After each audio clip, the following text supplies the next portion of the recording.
Hello दोस्तों, हम फिर आ गए थे कहानी प्यार ही संसार है, जिसको लिखा है पूजा ठाकुर जी ने। है सो दोस्तों, हमारी इस कहानी के पूरे पूरे एपिसोड नंबर आपके 45 हो चुके हैं। हम देखते हैं आने वाले एपिसोड में क्या होता है। शुरू करते हैं कहानी का एपिसोड नंबर 46 और देखते हैं कहानी में क्या होता है। जब अनिका माहिर के केबिन से बाहर निकल के आती है तो उसका चेहरा हल्का हल्का जलने लगा था और उसके चेहरे पर उसे इचिंग खुजली भी महसूस होने लगी थी।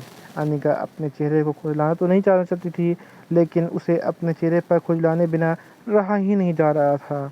अनिका अब तेज तेज अपने चेहरे को नोचने लगी।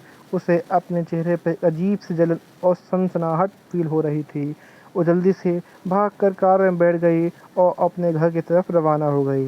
रोड के साइड खड़ी एक कार में एक आदमी अनिका की जाती की तस्वीरें खींचने लगता है और उसे किसी को तुरंत भेज देता है।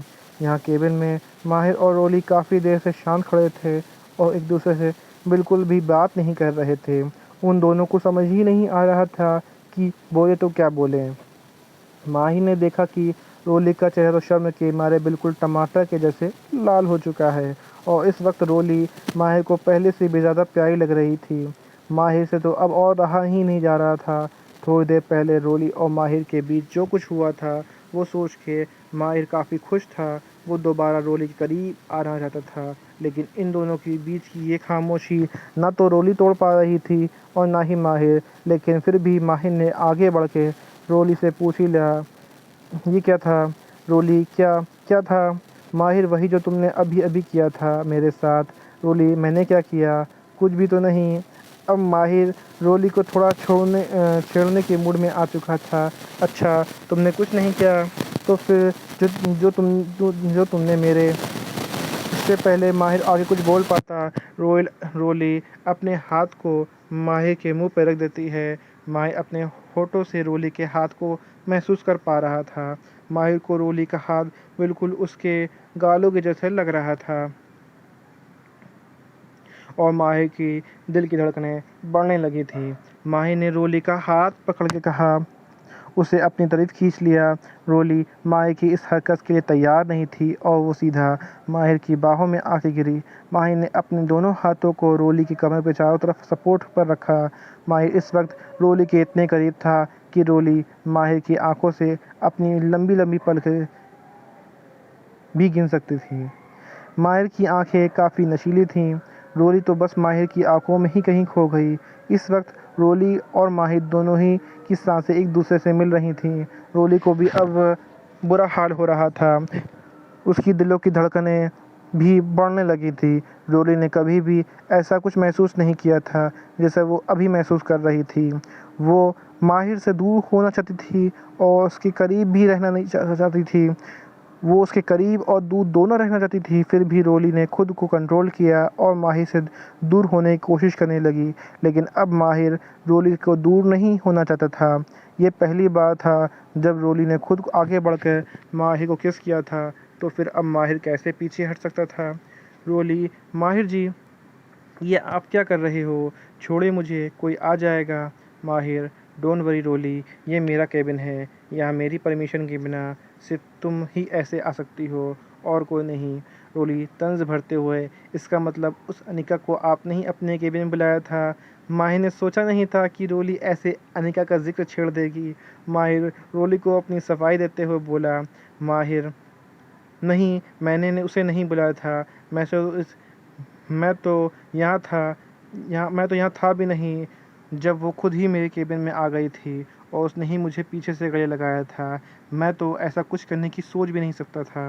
रोली, अच्छा, और अगर मैं थोड़ी देर और नहीं आती तब भी नहीं?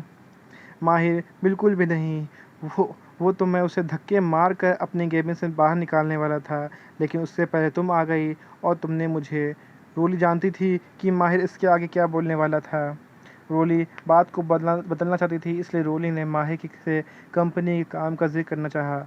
माहिर जी, मैं कंपनी में हमारे नए प्रोजेक्ट से रिलेटेड काम के बारे में बात करने आई थी। लेकिन माहिर भी कहाँ अब रोली को छोड़ने वाला था।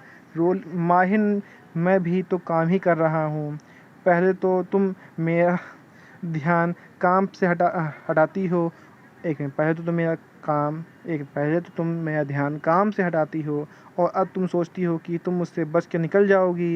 ये तो तुम्हारा सोचना बिल्कुल बेकार है रोली। रोली माहिर को पूछती है, क्या सच में? पर जब मैं आपके केबिन में आई थी तो पहले से तो एक लड़की आपका ध्यान आपके काम से भटका चुकी थी। माहिर, नहीं, तुम्हारे अलावा कोई और लड़की मेरा ध्यान नहीं भटका सकती और ना मैं कभी किसी लड़की के इतना करीब आया।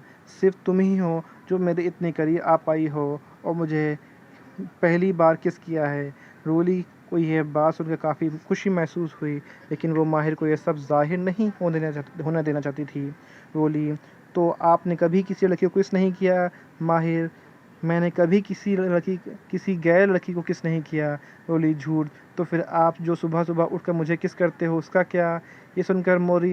यह सुनकर माहिर हैरान रह जाता है। माहिर सोचता है, क्या रोली को यह सब पहले से पता था? माहिर रोली से पूछता है, क्या तुम ये सब पहले से जानती हो? इसका मतलब जब मैं तुम्हें किस करता था तो इस वक्त तुम जाग रही थी? रोली मुस्कुरा के जवाब देती है, मेरी नींद बहुत कच्ची है, हल्की सी आहट से भी खुल जाती है और आप तो मुझे ये बोलते हुए रोली थोड़ी शर्मा जाती है। ये सुनकर तो माहिर के चेहरे पे एक शांत मुस्कान आ जाती है। माहिर को बहुत कम मुस्कुराते हुए किसी ने देखा होगा। माहिर, हाँ, तो मैंने क्या गलत कहा?